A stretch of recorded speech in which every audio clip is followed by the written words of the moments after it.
بسم اللہ الرحمن الرحیم۔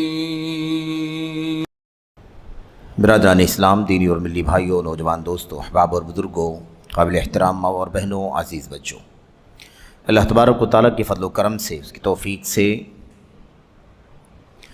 جدید مناہج کی حقیقت سیریز میں علامہ بکر بن عبداللہ ابو زید رحمۃ اللہ علیہ کا مختصر قیمتی رسالہ ہم آپ پڑھ رہے ہیں، التعالم و اثرہ علی الفکر والکتاب، علمی و دعوتی خیانت اور فکر و تحریر پہ اس کے اثرات۔ اس کتاب کے جس موضوع سے اللہ تبارک و تعالیٰ کے فضل و کرم سے، اس کی توفیق سے ہم گزر رہے ہیں، وہ موضوع ہے مصنف رحمۃ اللہ علیہ نے ایک باب یہ بھی قائم کیا ہے، موجودہ زندگی کی سرسری صورتحال، موجودہ زندگی کی سرسری صورتحال، اس میں کس طرح سے علمی و دعوتی خیانت کا معاملہ پایا جاتا ہے، موجودہ حالات کیسے ہیں، اس پر بہت ہی اختصار کے ساتھ سرسری طور پر تبصرہ اور مزید اس سے متعلقہ کچھ ہدایات اور سلف امت کی تصریحات اور رہنمائیاں بیان کر رہے ہیں۔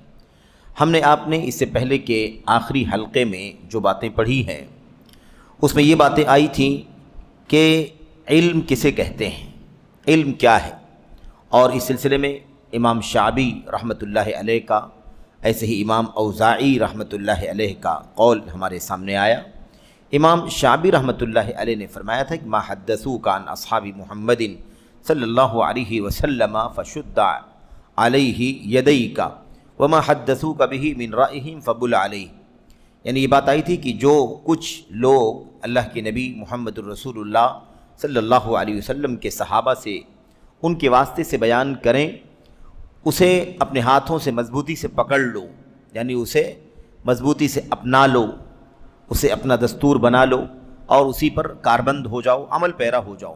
وَمَا حَدَّثُوكَ بِهِ مِنْ رَأْيِهِمْ فَبُلْ عَلَيْهِ، اور جو کچھ لوگ اپنی رائے سے بیان کریں، یعنی اپنی لاجک، اپنی ذہانت، اپنی دانشوری اور اپنے ٹیلنٹ سے بیان کریں، فَبُلْ عَلَيْهِ، یہ حد درجہ سنگینی بیان کرنے والا لفظ ہے کہ اس پر پیشاب کر دو، یعنی کیا مطلب؟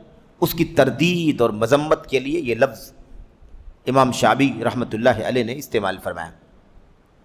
ایسے امام اوزاعی رحمۃ اللہ علیہ کی بات جو آئی تھی، العلم ما جاء عن اصحاب محمد صلی اللہ علیہ وسلم وما لم یجئ عن واحد منہم فلیس بعلم۔ امام اوزاعی بیان فرماتے ہیں کہ علم وہ ہے جو اللہ کے نبی صلی اللہ علیہ وسلم کے صحابہ کی طرف سے آئے، اللہ کے نبی کے اصحاب کی طرف سے آئے، وہ علم ہے۔ وما لم یجئ عن واحد منہم، اور جو صحابہ کرام میں سے کسی کی طرف سے نہ آئے وہ علم ہی نہیں ہے۔ یعنی اس سے یہ معنی سمجھ میں آیا کہ لوگوں کے پاس بہت سارا ثقافہ، بہت ساری اسٹڈی، بہت ساری معلومات، بہت سارا کہہ لیجیے ڈیٹا ہوتا ہے۔ بہت سارے لوگوں کو آپ نے دیکھا ہوگا کہ ان کے پاس بہت سارا ڈیٹا ہوتا ہے، لیکن مستند ڈیٹا نہیں ہوتا، معتبر چیز نہیں ہوتی ہے، ایسی چیز نہیں ہوتی جس کا مرجع، جس کا سورس معتبر ہو۔ ظاہر ہے کہ امت کا سب سے معتبر مرجع اور سورس جو ہے بعد کے لوگوں کے لیے، وہ اللہ کے نبی علیہ الصلوۃ والسلام کے اصحاب کا طور طریقہ ہے، جو کچھ انہوں نے نبی کریم صلی اللہ علیہ وسلم سے اللہ کا کلام اور نبی کریم صلی اللہ علیہ وسلم کی سنت کو سیکھا ہے۔ تو یہ ہے علم کا سورس، اور اس میں علم کہا جا رہا ہے، اس علم کے اندر بہت کچھ معنی شامل ہے۔ ایک تو مٹیریل اور ڈیٹا جو کچھ صحابہ کرام سے آتا ہے، اس کے بعد اس کی سمجھ بھی انہی کی، اس کی سمجھ کے سلسلے میں بھی انہی کا اعتبار ہے کہ وہ کس طرح سے سمجھتے ہیں، ان کا فہم کیا ہے، کس طرح سے اللہ کے نبی علیہ الصلوۃ والسلام کی باتیں انہوں نے بیان کی، تو اس کا فہم کیا ہے، کیسے انہوں نے سمجھا اور اس کے مطابق عمل کیا۔ بہرحال اب امام شعبی اور امام اوزاعی کے اقوال ہم نے پڑھ لیے۔ مصنف آگے کہتے ہیں، ہم نے امام شعبی اور اوزاعی کے اقوال کو ان کی سندوں کے ساتھ اس کتاب یعنی جامع بیان العلم و فضلہ کے باب معرفتی ما یقع علیہ اسم العلم حقیقتاً میں ذکر کیا ہے۔ یہ امام ابن عبد البر اندلسی قرطبی مالکی رحمۃ اللہ علیہ کا قول ہے، جو انہوں نے اپنی کتاب میں کہا ہے کہ یہ دونوں اقوال جو اس سے پہلے گزرے ہیں، ان دونوں اقوال کو سندوں کے ساتھ جامع بیان العلم و فضلہ کے اندر نقل کیا گیا ہے۔ باب کا عنوان کیا ہے؟ چیپٹر کیا ہے؟ باب معرفتی ما یقع علیہ اسم العلم حقیقہ، اس بات کا بیان، اس بات کی معرفت، جانکاری کا بیان کہ کس چیز پر علم کا نام حقیقت میں پڑتا ہے۔ یہ لفظی ترجمہ، کس چیز پر علم کا نام پڑتا ہے حقیقت میں، اس کا بیان، یعنی سچ مچ حقیقت میں علم کسے کہا جاتا ہے۔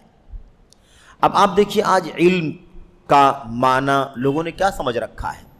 لوگوں کے پاس قصے، کہانیاں، لوگوں کے پاس حکایات، منامات، خواب، رؤا، لوگوں کے پاس سیاسی اور پولیٹیکل عالمی سطح کی عرب، عجم اور اس کے علاوہ دیگر حکمرانوں کی سیاست کی معلومات کیا ہے، اس کو لوگوں نے علم سمجھ رکھا ہے۔ علم اسے نہیں کہا جا سکتا، اس پر علم کے نام کا استعمال نہیں ہو سکتا۔ تو علم کیا ہے؟ علم جو کچھ نبی کریم صلی اللہ علیہ وسلم کے صحابہ کرام کے واسطے سے آیا ہے۔ اچھا، اس کے بعد آگے کہتے ہیں اور اس باب کی حدیث میں اس کا بھی احتمال ہے کہ اس سے مراد یہ لیا ہو کہ علم و تفقہ سب سے زیادہ حقدار، علم و تفقہ کے سب سے زیادہ حقدار بلند مقام، دیندار اور جاہ و مرتبہ والے ہیں، کیونکہ علم جب ان کے پاس ہوتا ہے تو لوگوں کی طبیعتیں ان کے پاس بیٹھنے سے گریز نہیں کرتی ہیں، اور جب ان کے علاوہ دوسروں کے پاس ہوتا ہے تو شیطان کو انہیں حقیر سمجھنے کا راستہ مل جاتا ہے۔ یعنی ایک معنی یہ بھی ہو سکتا ہے، ہم نے جو کچھ بھی معنی پڑھا ہے، معانی ایک سے زائد پڑھے ہیں، ان کے ذکر کے بعد مصنف کہتے ہیں اس باب کی حدیث میں، یعنی جو علم کی بات آ رہی ہے، اس علم کے بارے میں اس کا معنی کیا ہے؟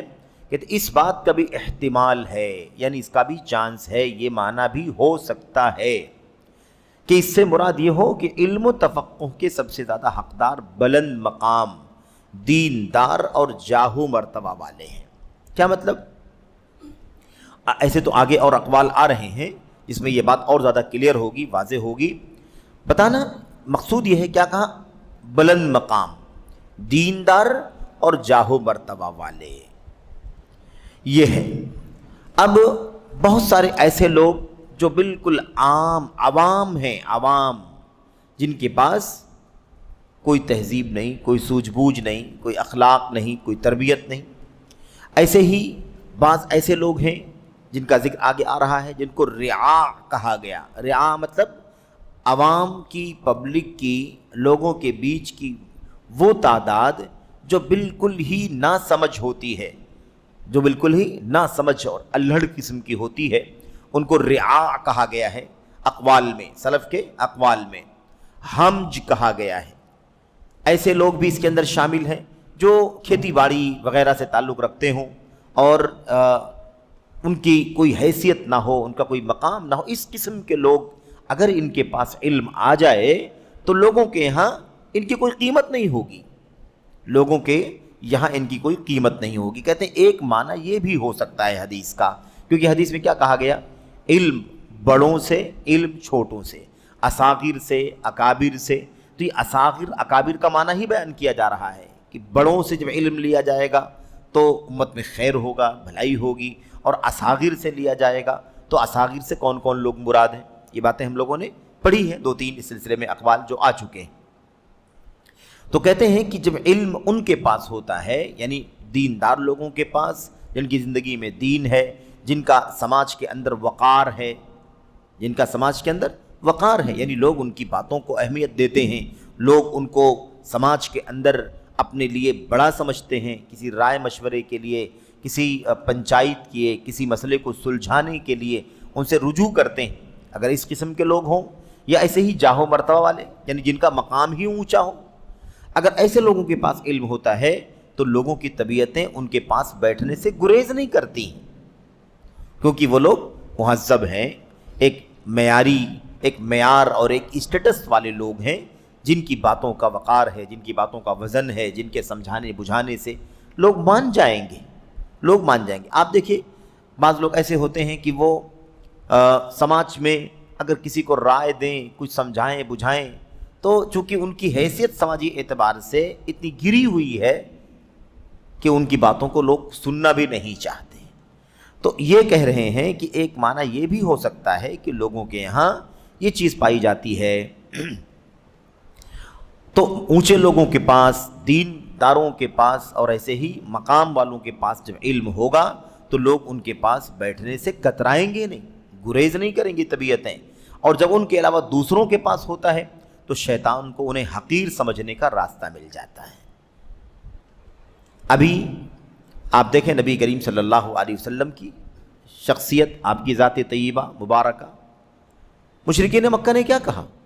مشرکین مکہ نے کہا کہ بھئی وحی اور نبوت رسالت اگر آنی تھی تو اتنا بڑا شہر مکہ ہے، اتنا بڑا شہر بغل میں 70-80 کلومیٹر کے فاصلے پر طائف ہے، ان دونوں بڑے شہروں میں سے کسی اونچے مقام کی شخصیت پر کیوں دین نہیں اترا، کیوں وحی نہیں آ گئی؟ تو ایک طبقے کی سوچ ایسی ہوتی ہے، ایک طبقے کی سوچ ایسی ہوتی ہے کہ وہ سماجی اسٹیٹس کی بنیاد پر اہمیت دیتے ہیں، اور سماجی طور پر اگر آدمی اونچا نہ ہو تو اہمیت نہیں دیتے۔ تو فلولا نزل القرآن علی رجل من القریتین عظیم، آخر ان دونوں بستیوں میں سے کسی بستی کے بڑے آدمی پر قرآن کریم کیوں نہیں اترا؟ یہ کوئی معیار نہیں ہے کہ آدمی دولت مند کے پاس آئے گا قرآن اترے گا تو مانا جائے، غریب کے پاس قرآن اتر جائے تو نہیں مانا جائے، یہ کون سا معیار ہے؟ یہ کوئی معیار نہیں ہے۔ لیکن لوگوں کے یہاں ایک طبقہ، لوگوں کے بیچ میں ایک طبقہ ایسا ہوتا ہے کہ جو معمولی حیثیت، اب اللہ کے نبی علیہ السلام، آپ کا خاندان، آپ کا مقام، آپ کا شجرے سب سے اعلیٰ پورے عرب کے اندر، لیکن لوگ کیا کہتے تھے؟ یہ یتیم بچہ ہے، اس کے آگے پیچھے کوئی نہیں ہے، اس کے پاس کوئی دولت نہیں، اس کے پاس کوئی مال نہیں، اس کا کوئی سماجی مقام اور مرتبہ نہیں، اس کے اوپر قرآن کریم کیسے اتر گیا؟ استغفر اللہ۔ تو نبی کریم صلی اللہ علیہ وسلم کے بارے میں ظالموں نے اس طرح کی باتیں کہیں مشرکین مکہ نے۔ تو بہرحال ایک طبقہ ایسا ہوتا ہے جو اس طرح کی سوچ رکھتا ہے کہ اگر اونچے لوگوں کے پاس ہے تو اس کی اہمیت سمجھے گا، اونچے لوگوں کے پاس نہیں تو اس کی اہمیت نہیں سمجھے گا۔ یہ کہتے ہیں کہ اس کا ایک معنی یہ بھی ہو سکتا ہے۔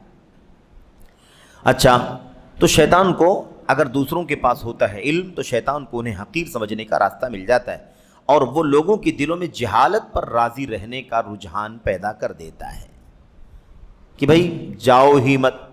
اب آپ دیکھیے مشرکین مکہ نے اللہ کے نبی علیہ السلام سے کیا کہا؟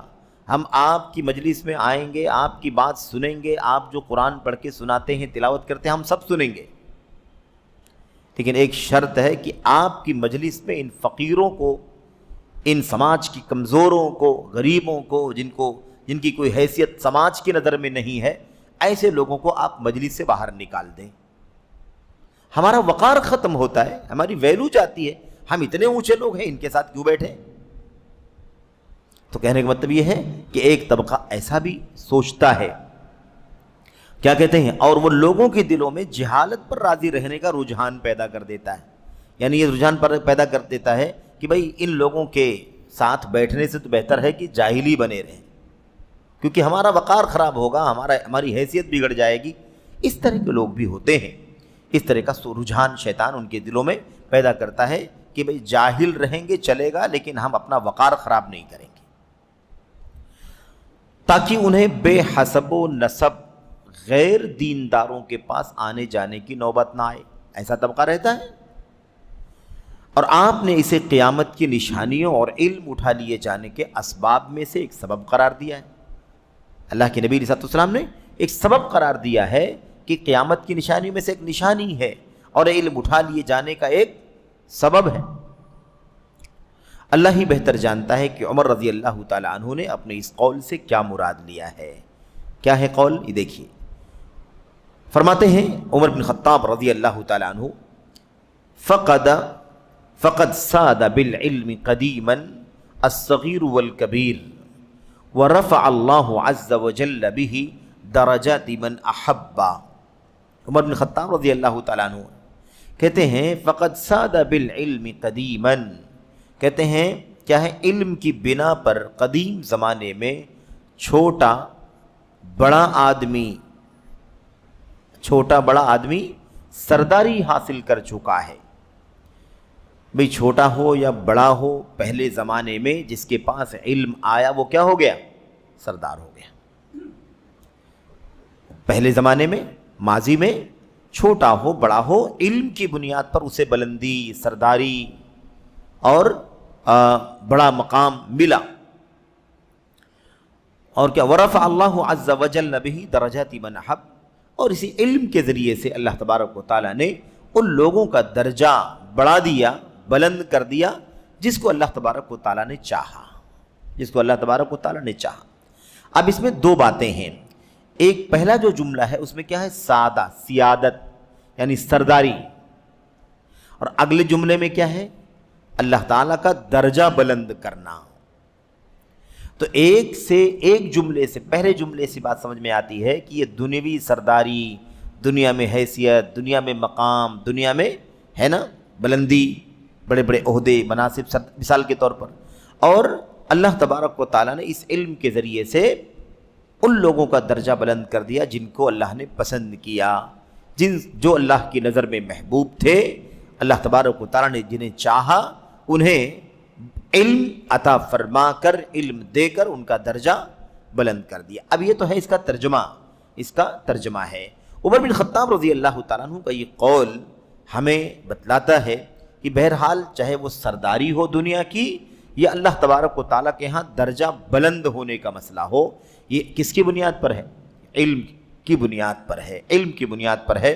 اور اس علم کے ذریعے سے اللہ تبارک و تعالیٰ نے پرانے دور میں بھی سرداری اور بلندی عطا فرمائی، اور اللہ تبارک و تعالیٰ جسے چاہتا ہے علم دین عطا کر کے اسے اونچا درجہ، بلند درجہ عطا فرما دیتا ہے۔ تو آپ اگر دنیاوی علوم کی طرف بھی جائیں تو آپ دیکھیں گے کہ دنیاوی مناصب بھی انہی لوگوں کو ملتے ہیں جو دنیاوی علوم کے ماہر ہوتے ہیں۔ جن کے پاس دنیاوی علوم نہیں ہے انہیں دنیا میں بھی کون مقام دینے کو تیار ہے؟ کون اس کو بلند درجہ یا سیادت، سرداری دینے کو تیار ہے؟ ظاہر ہے کہ کوئی بھی اس کے لیے تیار نہیں ہو سکتا۔ آج خاص طور پر اس دور میں تو اس کا اندازہ لگانا اور زیادہ آسان ہو گیا ہے کہ لوگوں کے پاس ڈگریاں ہیں، لوگوں کے پاس علم ہے، اور لوگوں کے پاس کوالیفیکیشن ہے، لوگوں کے پاس مؤہلات ہیں، تو لوگ انہیں اونچے مقام، مرتبے، مناصب، مینیجر، یہ وہ اور بڑے بڑے کام، بڑی بڑی ذمہ داریاں دیتے ہیں۔ لیکن جن کے پاس علم نہیں ہے آج ان کو دنیا میں بھی کوئی قیمت حاصل نہیں ہے۔ اور علم دین اللہ تبارک و تعالیٰ جسے عطا فرماتا ہے اس سے اللہ تعالیٰ حقیقت میں محبت کرتا ہے اور اس کے درجات کو اللہ تبارک و تعالیٰ بلند کر دیتا ہے۔ تو یہ عمر بن خطاب رضی اللہ تعالیٰ عنہ کا قول ہے۔ امام مالک رحمہ اللہ نے زید بن اسلم سے روایت کیا ہے کہ انہوں نے نرفع درجات من نشاء، سورۃ الانعام اور اسے سورہ یوسف کی یہ آیت کریمہ، نرفع درجات من نشاء، ہم جسے چاہتے ہیں اونچے بلند مقام سے نوازتے ہیں، اونچے درجات سے نوازتے ہیں۔ یہ جو آیت کریمہ ہے ہم جس کو چاہتے ہیں مرتبوں میں بڑھا دیتے ہیں۔ اس آیت کریمہ کی تفسیر میں فرمایا، کس نے؟ زید بن اسلم رحمۃ اللہ علیہ نے۔ زید بن اسلم نے فرمایا یعنی علم کے ذریعے آیت کریمہ میں اللہ فرماتا ہے نرفع درجات من نشاء، ہم جس کو چاہتے ہیں درجات میں بلند کر دیتے ہیں۔ یہ درجات کی بلندی کس بنیاد پہ عطا ہوتی ہے؟ علم کی بنیاد پہ۔ تو کیا فرمایا تفسیر میں؟ یعنی علم کے ذریعے اللہ بلندی عطا فرماتا ہے۔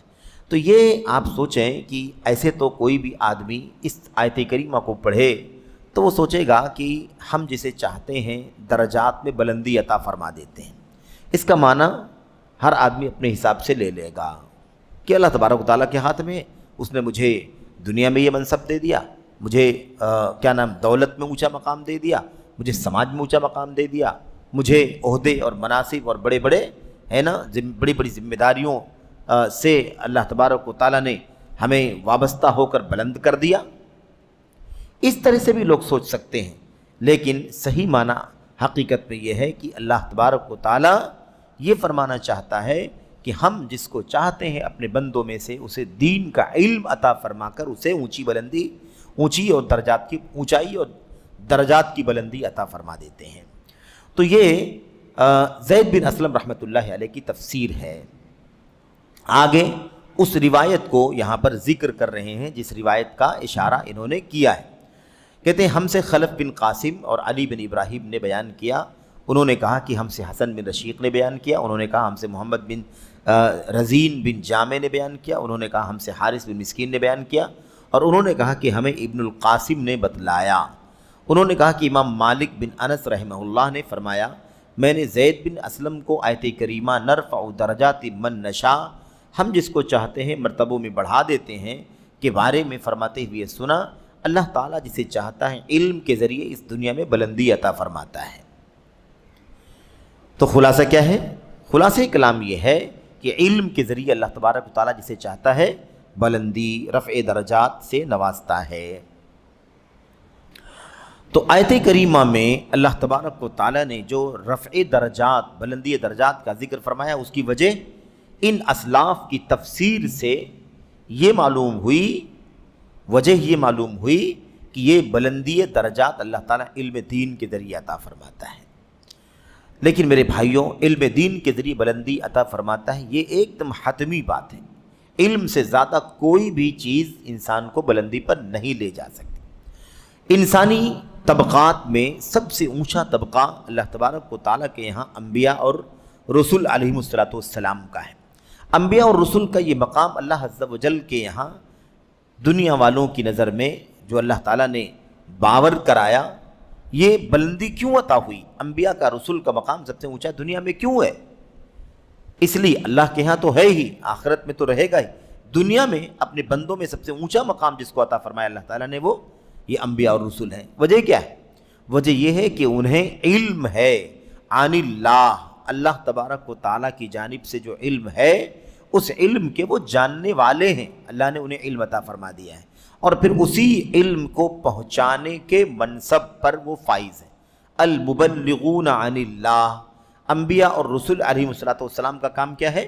جو کچھ علم انہیں اللہ کی طرف سے ملا ہے اس علم کو اللہ کے بندوں تک، اپنی اپنی امتوں تک، قوموں تک پہنچا دیں. تو یہ نبوت اور رسالت کیا ہے؟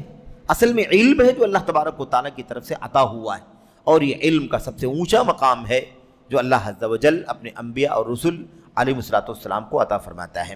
تو اس سے یہ بھی بات معلوم ہوتی ہے کہ انبیاء اور رسول علیہ السلام سے لے کر قیامت کی صبح تک جتنے بھی لوگ دنیا میں آ رہے ہیں ان سبوں میں بلندی کی اگر کوئی بنیادی وجہ ہے تو اللہ تبارک و تعالیٰ کے دین کا علم ہے. دین کا علم، اللہ کے دین کے علم سے ہی رفع درجات ملتا ہے، بلندی درجات انسان کو میرے بھائیوں حاصل ہوتی ہے. اچھا، اس کے بعد اصاغر انہیں کہتے ہیں جن کے پاس علم نہ ہو. دیکھا پہلے بھی یہ بات آ چکی ہے. کہتے ہیں اصاغر انہیں کہتے ہیں جن کے پاس علم نہ ہو، اور اکابر اسے کہتے ہیں جن کے پاس علم ہو. تو علم والا ہے تو اکابر میں سے ہے، اور علم نہیں ہے تو اصاغر میں سے ہے. تو اونچ اور نیچ کا، چھوٹے اور بڑے کا اللہ تبارک و تعالیٰ کے ہاں اللہ کے دین میں، قرآن و سنت میں، سلف امت کی سیرت میں جو پیمانہ ہے، جو کسوٹی ہے، وہ کچھ اور نہیں ہے. وہ پیمانہ کیا ہے؟ وہ کسوٹی کیا ہے؟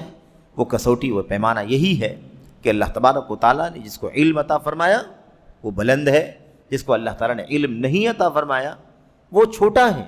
بڑا نہیں بلکہ وہ چھوٹا ہے. اور اس علم سے بلندی، جس علم سے بلندی ملنے کی بات چل رہی ہے، یہ علم کوئی دنیا کا علم نہیں ہے، یہ دراصل دین اور شریعت کا علم ہے. تو دنیاوی علوم سے دنیاوی سرداری، سیادت، قیادت، دنیاوی مناصب تو مل سکتے ہیں، لیکن اللہ تبارک و تعالیٰ کے یہاں بھی بلندی ملے، درجات اونچے ہوں، اس کے لیے اللہ تبارک و تعالیٰ کے دین کا علم ہونا ضروری ہے. اسی لیے آپ اس بات کو اچھی طرح سے ذہن و دماغ میں بٹھائیں کہ جو بھی شخص دنیا کا بڑا سے بڑا ڈگری ہولڈر ہو، دنیا کے کسی بھی فن میں سب سے زیادہ بڑے لوگوں کی فہرست میں اسے شمار کیا جاتا ہو، عالمی سطح کے ڈاکٹرز ہوں، عالمی سطح کے انجینئرز ہوں، یا اس کے علاوہ اور دیگر جو عصری علوم کے میدان ہیں، کوئی کتنا بھی اونچا کیوں نہ ہو، اگر اتنے اونچے علم اور ڈگری والے کو اللہ تبارک و تعالیٰ کی، اللہ کے دین کی، توحید کی، سنت کی اگر معرفت نہیں ہے تو یہ دنیوی اعتبار سے تو بلندی ہو سکتی ہے، لیکن اللہ تبارک و تعالیٰ کے یہاں یہ چیز بلندی میں شمار نہیں کی جائے گی۔ یہ دراصل علم سے، علم دین سے ناواقفیت کی وجہ سے، اسے لاعلمی اور جہالت کی وجہ سے، اس پر عدم توجہ کی وجہ سے وہ شخص اللہ تبارک و تعالیٰ کی نگاہ میں یہی نہیں کہ وہ علم والا نہیں مانا جائے گا، بلکہ اللہ تعالیٰ کے یہاں اس کی کوئی قیمت نہیں ہوگی، کیونکہ اس نے کیا کیا علم حاصل کیا نہیں معلوم، لیکن اللہ تبارک و تعالیٰ کو پہچان نہیں سکا، اللہ کے دین کو جان نہیں سکا، اللہ کے نبی صلی اللہ علیہ وسلم کی معرفت حاصل نہیں کر سکا۔ تو یہ بہت بنیادی مسئلہ ہے، اس سلسلے میں وہ بات بھی آپ کے ذہن میں رہے کہ بہت سارے ہمارے بھائی، بہت سارے ہمارے علماء طلبہ آج اس طرح کی باتیں کرتے ہیں کہ بھئی علم کے معاملے میں دین اور دنیا کی تفریق صحیح نہیں ہے۔ کیا ثابت کرتے ہیں؟ دینی علم، دنیاوی علم، یہ تفریق کرنا صحیح نہیں ہے۔ کہتے ہیں علم علم ہے۔ لوگ کیا کہتے ہیں؟ کہتے ہیں علم علم ہے، چاہے وہ دینی ہو دنیاوی ہو، دونوں اللہ کی طرف سے، اس میں کیا فرق پڑتا ہے؟ میرے بھائیوں، اگر ہم ایسا کہنا شروع کر دیں گے تو بہت مشکل کھڑی ہو جائے گی۔ اس کی وجہ یہ ہے کہ پھر اتنے بڑے بڑے اطباء، اتنے بڑے بڑے سائنسدان، اتنے بڑے بڑے انجینئرز دنیا کے اندر پائے جاتے ہیں، جن کا عالمی سطح پر نام ہے، تذکرہ ہے، دنیا ان کے علم و تجربے کا اور ان کی کارکردگی کا، ان کے کارناموں کا ہمیشہ میرے بھائیوں تذکرہ کرتی ہے، لیکن اس نے اللہ تبارک و تعالیٰ کو نہیں پہچانا، وہ توحید نہیں جانتا، سنت نہیں جانتا، اللہ کے نبی علیہ السلام کی بعثت کا مقصد نہیں جانتا، تو آپ بتائیے کیا دنیا کے بڑے سے بڑے ڈاکٹر، انجینئر یا کسی اور عہدے اور منصب اور علم کے میدان میں رہنے والے کو کیا ہم ایسے ہی برابر کر سکتے ہیں جیسے کہ دین کا علم رکھنے والا آدمی؟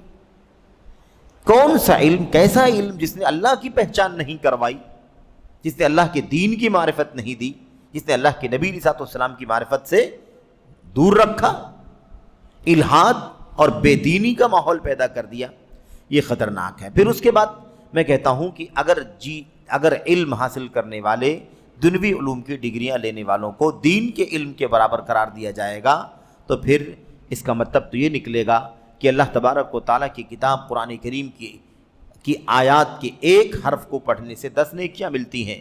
آدمی قرآن پڑھے گا، عبادت کرے گا، آدمی حدیثیں پڑھ رہا ہوگا، عبادت میں شمار ہوگا، ہے نا؟ اس کا وقت کس میں شمار ہوگا؟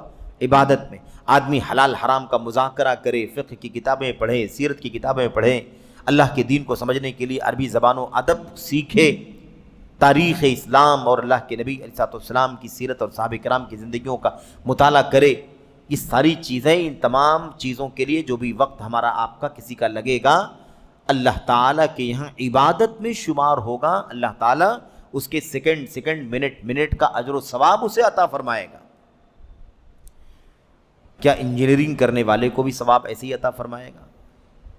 کیا میڈیکل سائنس پڑھ کر کے میرے بھائیوں دنیا کمانے والے کو بھی ایسے ہی ہر سیکنڈ اور منٹ کا ثواب اور اجر اللہ تبارک و تعالیٰ عطا فرمائے گا؟ سمجھ رہے ہیں؟ یہ بہت بنیادی فرق ہے۔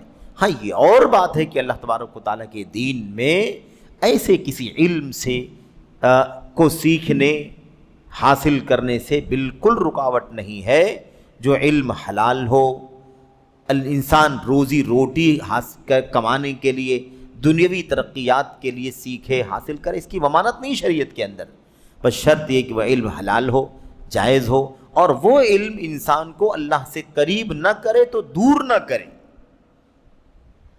انسان کو اللہ کی توحید سے برگشتہ نہ کرے، انسان کو ملحد نہ بنائے، انسان کو بے دینی کی طرف نہ لے جائے، انسان کو اسلام سے نفرت کی طرف نہ لے جائے، مسلمانوں سے نفرت کی طرف نہ لے جائے۔ اس اسلام کے جاننے والے، اس کے علم رکھنے والے علماء سے جو نبوت اور رسالت کا میرے بھائیوں یہ کہہ لیجئے کہ سلسلہ ہے، نبوت اور رسالت تو بند ہو گئی، سلسلہ ختم ہو گیا، لیکن اس علم کا سلسلہ ہے جو اللہ تبارک و تعالیٰ نے نبوت کے ذریعے سے آخری امت کے اب قیامت تک آنے والے لوگوں کو وہ ورثہ عطا فرمایا ہے۔ تو یہ بات بہت بنیادی طور پر ہے۔ تو اللہ کے دین، اللہ تعالیٰ، اللہ کے دین اور اس کے نبی کی معرفت، یہ سچ مچ اصل میں علم کی اساس اور بنیاد ہے۔ اس چیز کا علم ہو، اس کے ساتھ دنیوی علوم کا آدمی ماہر ہو، بہت اچھا ہے، لیکن دنیوی علوم انسان کے پاس ہو اور دین کا علم نہ ہو تو ایسی صورت میں وہ شخص اللہ تعالیٰ کی نگاہ میں علم والوں کی فہرست میں شامل نہیں ہوگا۔ دنیا کی نگاہ میں بہت بڑا کوالیفیکیشن والا، بہت بڑی ڈگری والا ہے، بہت بڑے نالج والا ہے نا، اس میں کوئی شک نہیں، لیکن ظاہر سی بات ہے کہ اللہ تبارک و تعالیٰ کی نگاہ میں ایسے شخص کی وہ حیثیت نہیں ہو سکتی جو اللہ کے دین کے جاننے والے کی حیثیت ہے۔ تو اللہ تعالیٰ کی حمد کریں، اللہ کی توفیق، اس توفیق پر اللہ تبارک و تعالیٰ کا شکر ادا کریں کہ اللہ نے ہمیں اگر میڈیکل سائنس سے جوڑ رکھا ہے، ڈاکٹری اور طب کا علم عطا فرمایا ہے، تو اس کے ساتھ ساتھ اللہ تعالیٰ نے توحید کا علم عطا فرمایا، سنت کا علم عطا فرمایا، شریعت کا علم عطا فرمایا، حلال و حرام کا علم عطا فرمایا۔ کیا اللہ تبارک و تعالیٰ کی رضا کا کام ہے اس کا علم، کیا ناراضگی کا کام ہے اس کا علم اللہ تعالیٰ نے عطا فرمایا۔ ورنہ کتنے ایسے لوگ ہیں جو دنیوی ڈگریاں اتنی زیادہ ہیں ان کے پاس کہ وہ شمار بھی نہیں کر سکتے، لیکن ان کے پاس اللہ تعالیٰ کے دین کا علم نہیں ہے۔ تو یہ سعادت ہے کہ اللہ تعالیٰ نے علم دنیا کے علوم، عصری علوم جو ہمارے آپ کے زندگی گزارنے کے اسباب میں سے ہے، روزی روٹی کی تلاش کرنے کے لیے ہے، گرچہ کہ اگر اسے نیک نیتی کے ساتھ حاصل کیا جائے اور اس کے ذریعے سے اللہ کے دین کو، اللہ کے بندوں کو فائدہ پہنچانے کی نیت سے اسے حاصل کیا جائے تو اسے بھی عبادت کے دائرے میں شمار کیا جائے گا اور اللہ تبارک و تعالیٰ اس پر بھی اسے اجر عطا فرمائے گا۔ ایک آدمی ڈاکٹر ہے، اس نے علم حاصل کیا اس لیے کہ ڈاکٹر ہو جاؤں گا تو پیسے کماؤں گا، تو پیسے تو کمائے گا، اگر اسے اللہ تبارک و تعالیٰ اس کی روزی میں کشادگی کرنا چاہے گا تو پیسے کمائے گا بلا شبہ۔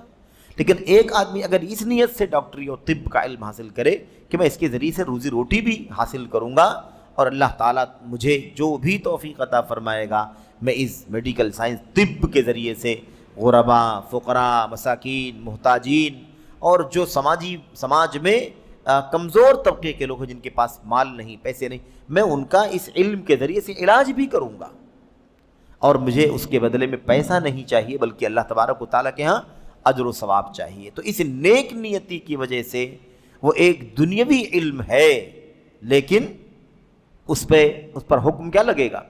وہ عبادت کے دائرے میں آ جائے گا۔ عبادت محض نہیں ہے، وہ ایک دم ایکچول میں عبادت تو نہیں ہے وہ، لیکن ایسی نیت کی وجہ سے وہ عبادت غیر محضہ میں شامل ہو جائے۔ نماز عبادت ہے، روزہ عبادت ہے، حج عبادت ہے کہ نہیں؟ لیکن اس کو کیا کہتے ہیں؟ عبادت محضہ، یعنی ایکچول میں خالص عبادت ہی ہے وہ، لیکن ایک چیز ہے دنیوی کام ہے، لیکن ہم نے اس کو نیک نیتی سے اجر و ثواب کا ذریعہ بنا لیا تو اسے عبادت غیر محضہ کہا جاتا ہے۔ تو انجینئر ہے، انجینئرنگ کر کے اپنے میدان میں پیسے کمائے، لیکن اگر وہ سوچے کہ نہیں میں اس کے ذریعے سے مساجد کے پلان بناؤں گا، مثال کے طور پر ہے نا، مدارس کے پلان بناؤں گا، غریبوں کے کام آؤں گا، ضرورت مندوں کے کام آؤں گا، تو یہ چیز کیا ہو جائے گی؟ عبادت میں شامل ہو جائے گی اور عبادت غیر محضہ کے نام سے اسے یاد کیا جائے گا۔ اس طرح کی بہت ساری مثالیں ہو سکتی ہیں۔ تو خلاصہ کلام کیا ہے؟ خلاصہ کلام یہ ہے کہ اللہ تبارک و تعالیٰ کے یہاں علم کا اعتبار ہے اللہ کے دین کا علم، توحید کا علم سب سے پہلے، سنت کا علم اس کے ساتھ ساتھ، اور ایسے ہی دین میں حلال، حرام، جائز، ناجائز، اللہ کی پسند کیا، اللہ کی ناراضگی کس چیز میں ہے، اس چیز کے علم کو در حقیقت اللہ تبارک و تعالیٰ کی نگاہ میں علم کہا جاتا ہے۔ پیدا کرنے کے اعتبار سے نہیں کہ اللہ تبارک و تعالیٰ نے دونوں علم اپنی طرف سے دنیا میں رکھے ہیں، شریعت کا علم بھی اللہ کی طرف سے آیا ہے اور دنیوی مسائل کا علم بھی، دنیوی علوم کو بھی اللہ تبارک و تعالیٰ ہی کی طرف سے دنیا کے اندر وہ علوم آئے ہیں۔ ایسی بات ہے، یہ سائنس کا علم کہاں سے آیا؟ اللہ کی طرف سے، اللہ نے دیا دنیا میں۔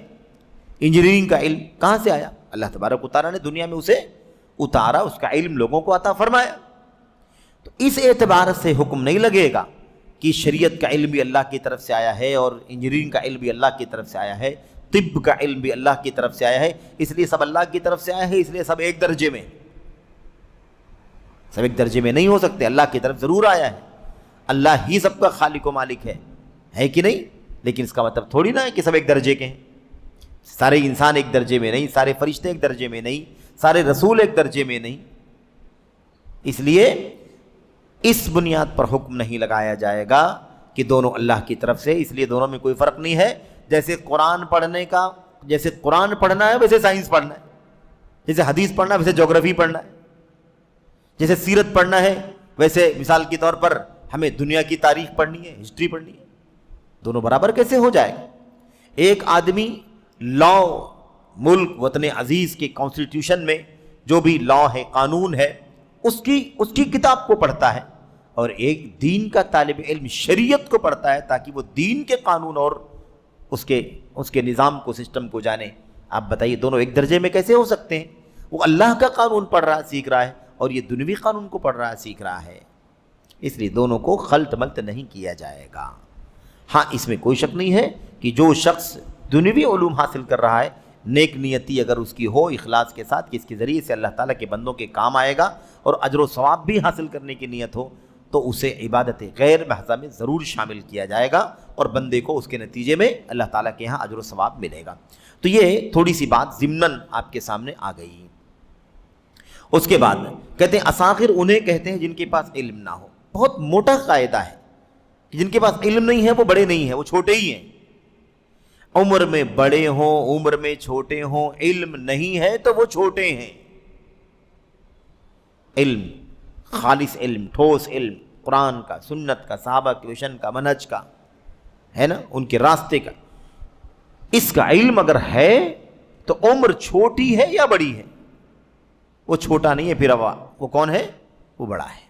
اور اگر علم دین کا نہیں ہے تو کتنی بھی سینئرٹی کی بات کی جائے کہ فلاں 80 سال کا ہے، 80 سال کا ہے، 90 سال کا، ٹھیک ہے، لیکن دین کا علم نہیں ہے اس کے پاس، اس لیے اسے اللہ کی نگاہ میں، دین میں، شریعت میں اکابر کی فہرست میں نہیں لایا جائے گا، بلکہ اس کو اصاغر کی فہرست میں، یعنی علم نہیں ہے ان کے پاس۔ تو یہی مسئلہ ہے۔ اس پر وہ واقعہ بھی دلالت کرتا ہے جسے امام عبدالرزاق وغیرہ نے معمر کے واسطے سے زہری سے روایت کیا ہے۔ وہ بیان کرتے ہیں کہ عمر رضی اللہ تعالی عنہ کی مجلس جوان اور ادھیڑ عمر کے علماء سے بھری رہتی تھی۔ کس کی مجلس؟ بھائی عمر بن خطاب رضی اللہ تعالیٰ عنہ کی مجلس میں دونوں طرح کے لوگ رہتے تھے، جوان نو عمر بھی رہا کرتے تھے علم حاصل کرنے والے، اور ایسی ادھیڑ عمر کے لوگ، یعنی کیا مطلب؟ جو جوانی سے آگے بڑھ چکے ہوں، بڑھاپے سے پہلے درمیان کی زندگی گزار رہے ہوں، جس کو کہل کہا جاتا ہے۔ وہ کہلم من الصالحین، حضرت عیسیٰ علیہ السلام کے بارے میں اللہ تبارک و تعالیٰ نے فرمایا کہولت جس کو کہتے ہیں ادھیڑ عمر، یعنی جوانی اور بڑھاپے کے بیچ والی، جوانی کے اختتام اور بڑھاپے سے بیچ، ادھر جوانی کی کمزوری، ادھر بڑھاپے کی، ادھر جوانی کا کمزور ہونا اور ادھر سے بڑھاپے کا گھیرنا، ٹھیک ہے، اس عمر کو کہتے ہیں ادھیڑ کی عمر، ادھیڑ عمر کے لوگ، ٹھیک ہے۔ اب عمر بن خطاب رضی اللہ تعالیٰ عنہ کی مجلس میں جب جوان اور بوڑھے سب تھے اور مجلس بھری رہتی تھی تو بسا اوقات آپ ان سے مشورہ کرتے تھے اور کہتے تھے۔ مشورہ کن سے کرتے تھے؟ جوانوں سے بھی مشورہ کرتے تھے، یہ نہیں کہ صرف عمر رسیدہ لوگوں سے، سینئر لوگوں سے، جوان سے، کم عمر لوگوں سے بھی مشورہ کیا کرتے تھے، اور آپ کہتے تھے لا یمنع احدکم حداثۃ سنہ ان یشیر برأیہ فإن العلم ليس على حداثة السن وقدمه ولكن اللہ یضعہ حیث یشاء، کہ اللہ کے نبی عمر بن خطاب رضی اللہ تعالیٰ عنہ کہتے تھے کہ تم میں سے کسی کو اس کی کم عمری، تم میں سے کسی شخص کو اس کی کم عمری کہ وہ چھوٹا ہے، نو عمر ہے، کم عمر ہے، اپنی رائے کے ذریعہ مشورہ دینے سے نہ روکے۔ مجلس میں بڑے بھی ہیں، چھوٹے بھی ہیں، تو چھوٹے کو بھی اس بات کی اجازت ہے کہ وہ کیا کرے؟ اجازت لے کر کے اپنی رائے پیش کرے، اپنی رائے پیش کرے۔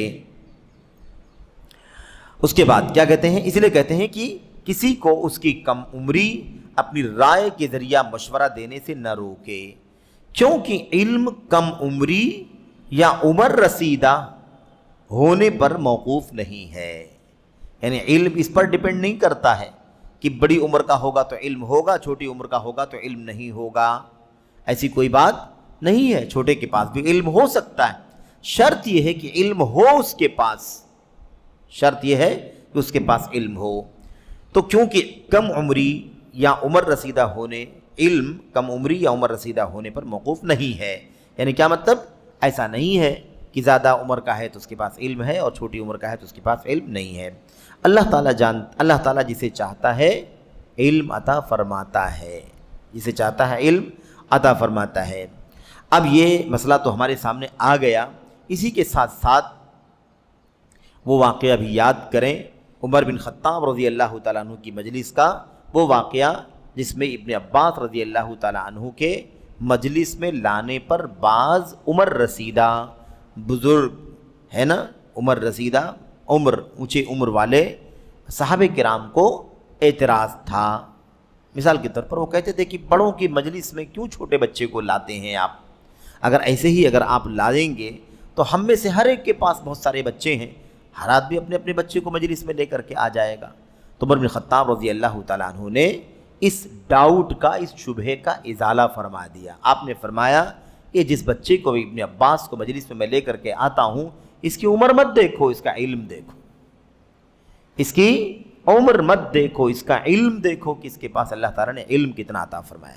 نبی کریم صلی اللہ علیہ وسلم کی دعاؤں کی برکت سے اللہ تعالیٰ نے انہیں پوری دنیا کا سب سے بڑا مفسر بنا دیا، ترجمان القرآن بنا دی۔ تو فقہہ فی الدین وعلمہ التاویل، اے اللہ ان کو دین کی فقہ، دین کا علم عطا فرما، اور انہیں قرآن کریم کی تفسیر کا علم عطا فرما۔ ان دو جملوں میں جو دعا اللہ کے نبی صلی اللہ علیہ وسلم نے فرمائی، اس کا نتیجہ یہ نکلا میرے بھائی، اس کا انجام کہ اللہ تعالیٰ نے ابن عباس رضی اللہ تعالیٰ عنہ کو اس قدر اونچا علم عطا فرما دیا۔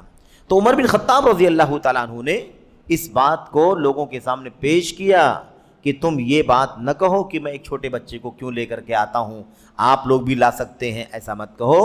اس بچے کو، اس کے علم کو، اس کی گہرائی کو سمجھو، گہرائی کو سمجھو۔ اب اس سلسلے میں انہوں نے ایک سوال کر لیا، اچھا یہ بتائیں آپ حضرات، ماشاءاللہ اتنی بڑی تعداد بیٹھی ہوئی ہے، یہ بتائیے کہ اللہ تبارک و تعالیٰ قرآن کریم میں قرآن کریم کی سورت میں سورہ نصر میں ارشاد فرماتا ہے اذا جاء نصر اللہ والفتح ورأيت الناس يدخلون في دين الله افواجا فسبح بحمد ربك واستغفر انه كان توابا۔ اللہ تبارک و تعالی نے اس سورت میں کیا بتانا چاہا ہے؟ کیا بتانا چاہے؟ آپ حضرات بیٹھے ہیں، بتائیے۔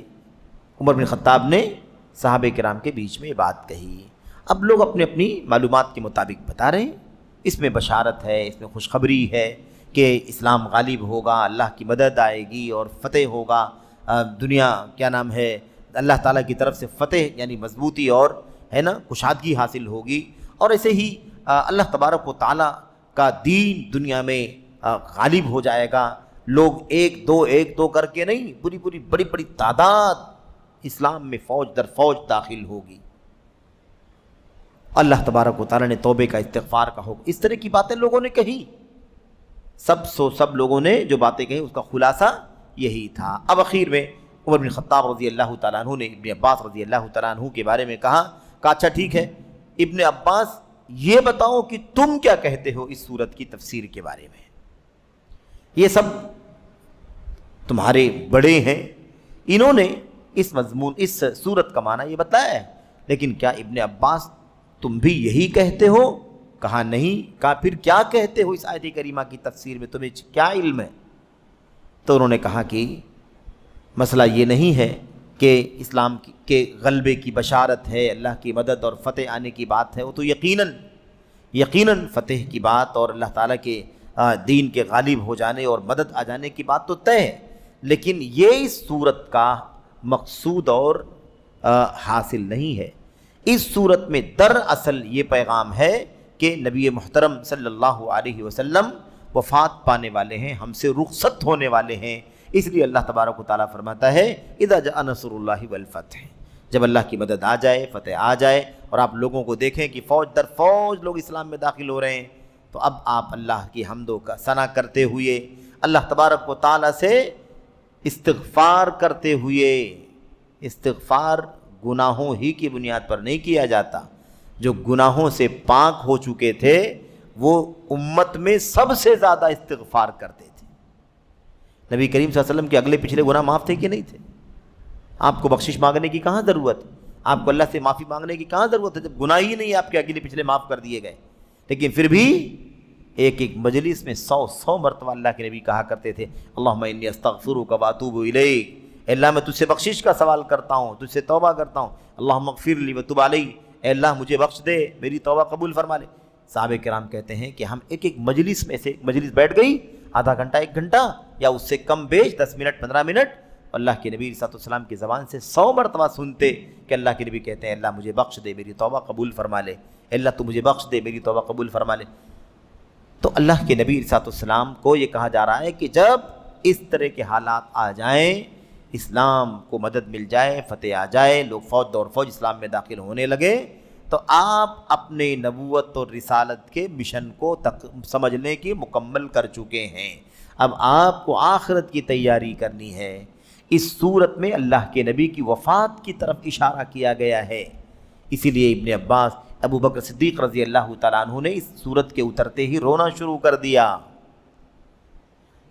رونا شروع کر دیا۔ صحابہ کرام کے بیچ میں ابن ابو بکر صدیق رضی اللہ تعالیٰ عنہ سورہ نصر کے اترنے پر رونے لگے۔ صحابہ کرام حیران تعجب میں پڑ گئے کہ اس میں رونے کی کون سی بات ہے، اس میں تو اللہ کی مدد اور فتح اور نصرت کی بات اور فوج دور فوج اسلام میں لوگوں کے داخل ہونے کی بشارت دی جا رہی ہے، تو اس میں رونے کی کون سی بات آ گئی؟ لیکن ابو بکر صدیق رضی اللہ تعالیٰ عنہ سے لوگوں نے جب پوچھا کہ بھئی آپ رو رہے ہیں تو خوشخبری ہے، تو فتح آئے گی، مدد ملے گی، لوگ مسلمان ہوں گے فوج در فوج، تو اس میں رونے کی کیا وجہ ہے، آپ کیوں رو رہے ہیں؟ تو ابو بکر صدیق رضی اللہ تعالیٰ نے بتلایا مسئلہ یہ نہیں ہے، مسئلہ یہ ہے کہ اس میں اشارہ ہے کہ اللہ کے نبی پھر آپ کو دنیا سے جانا ہے، اس مشن کو مکمل کر لیں گے آپ۔ یہ حالت جب ہو جائے گی کہ اللہ کی مدد آ جائے، فتح آ جائے اور لوگ فوج در فوج اسلام میں داخل ہونے لگے، تو آپ سمجھ لیں کہ آپ کی ذمہ داری نبوت کی، تبلیغ رسالت کی مکمل ہو چکی ہے۔ آپ نے مین و عن بلا کسی نقص کے، کمی کے، خلل کے پورے طور پر، کامل اکمل طور پر آپ نے اپنے منصب کو، اپنی ذمہ داری کو ادا کر دیا۔ اب آپ فسبح بحمد ربک، آپ اپنے رب کے حمد کی تسبیح بیان کیجیے، آپ اپنے رب کے حمد کے ذریعے اس کی تسبیح بیان کیجیے، اور واستغفرہ، اور اللہ تعالیٰ سے بخشش کا، مغفرت کا سوال کیجیے۔ انہ کان توابا، یقیناً وہ بڑا توبہ قبول کرنے والا ہے۔ کانا، انہ کان توابا، انہ کان توابا، وہ توبہ قبول کرنے والا تھا۔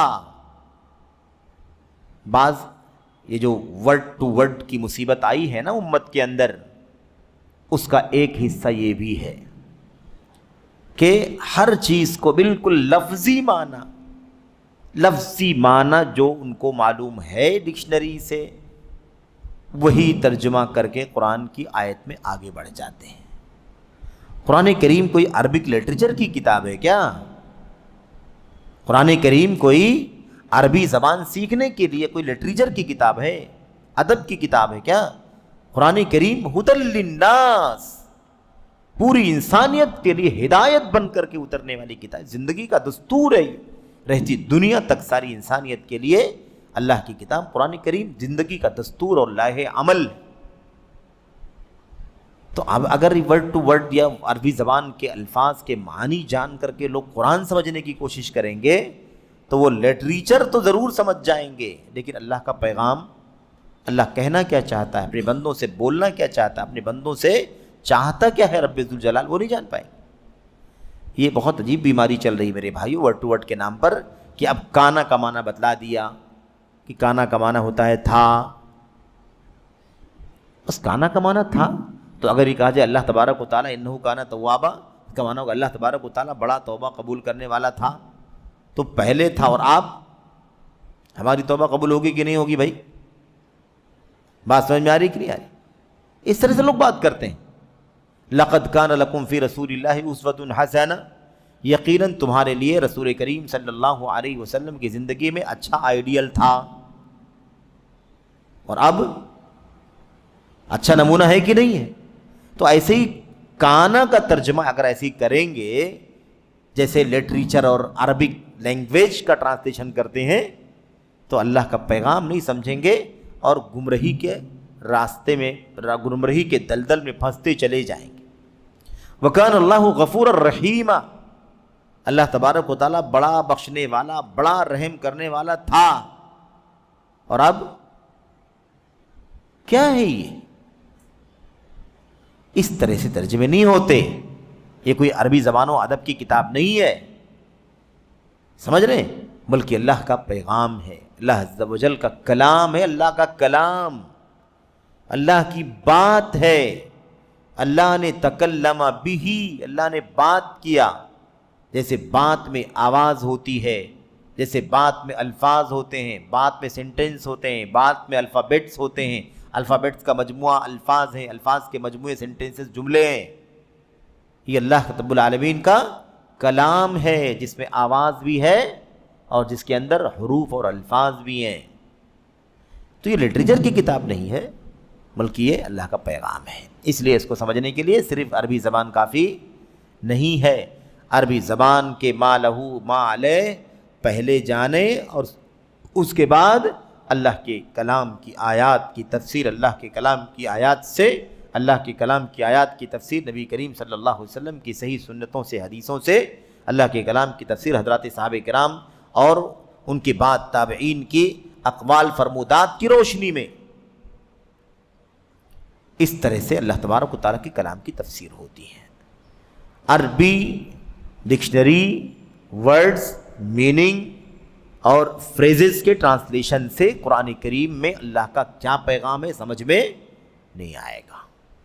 اس لیے یہ بہت بڑی مصیبت. ابھی ہم نے کہا نا کہ کانا کا ترجمہ ہر جگہ تھا، اللہ کے نبی کی زندگی میں نمونہ تھا، اللہ تعالیٰ بخشنے والا تھا. اس طرح ترجمے کر رہے ہیں لوگ. اس طرح سے ترجمے نہیں ہوتے. بھئی اللہ تبارک و تعالیٰ نے غفور الرحیم بھی تو فرمایا کہ اللہ تعالیٰ بخشنے والا مہربان ہے. تو آپ کو سمجھنا چاہیے کہ تھا بھی، ہے بھی، رہے گا بھی، ہے کہ نہیں؟ اس طرح سے تو آیات کی تفسیر یا حدیث کے معنی کو سمجھنے کے لیے ہماری کیا ذمہ داری ہے؟ خیر، بات یہ چل رہی تھی کہ اصاغر اور اکابر کون ہوتے ہیں. تو اس پر وہ واقعہ دلالت کرتا ہے. ہاں، حضرت عبداللہ بن عباس کی بات آئی. کیا ان سے لوگوں نے پوچھا، عمر بن خطاب نے پوچھا کہ تم کیا کہتے ہو؟ تم بھی یہی کہتے ہو جو لوگ کہتے ہیں؟ انہوں نے کہا کہ نہیں، ایسی بات نہیں. اس کا معنی یہ ہے، اس صورت میں نبی کریم صلی اللہ علیہ وسلم کی موت کی طرف، آپ کی وفات کی طرف اشارہ ہے. اب وہ اشیاخ الصحابہ، صحابہ کرام کے جو بڑے بڑے بزرگ، جو صحابہ کرام کے جن کی مجلس میں عبداللہ بن عباس رضی اللہ تعالیٰ عنہما کو عمر بن خطاب لے کر کے آئے تھے، وہ بڑے بڑے صحابہ سوچ کر کے حیران کہ بالکل صحیح بات ہے، ہم عمر میں، علم میں بھی کافی آگے ہیں، لیکن یہ بچہ صرف بچہ نہیں ہے بلکہ اس کم عمری میں اللہ نے اسے اتنا علم عطا فرما دیا ہے. اسی لیے یہ جملہ کہ کیا ہے، یہ جملہ کی علم جو ہے وہ چھوٹی بڑی عمر سے تعلق نہیں رکھتا. جس کے پاس علم ہے وہ بڑا ہے، جس کے پاس علم نہیں ہے وہ چھوٹا ہے. تو اسی لیے کہتے تھے کہ تم میں سے کسی آدمی کو اس کی کم عمری اپنی بات پیش کرنے سے مت روکے، اشارہ کرنے سے نہ روکے، کیونکہ علم جو ہے یہ کم عمری یا زیادہ عمری کی بنیاد پر نہیں ہوتا، بلکہ اللہ تبارک و تعالیٰ اسے جہاں چاہتا ہے رکھ دیتا ہے. علم جہاں بھی اللہ تبارک و تعالیٰ ڈال دے، علم جہاں بھی اللہ تبارک و تعالیٰ ڈال دے. کسی کم عمر کو بھی اللہ تبارک و تعالیٰ علم عطا فرما دے تو کم عمری میں بھی وہ علم والا اور بڑا مانا جائے گا. لیکن یہ چیز سچ مچ ہونی چاہیے.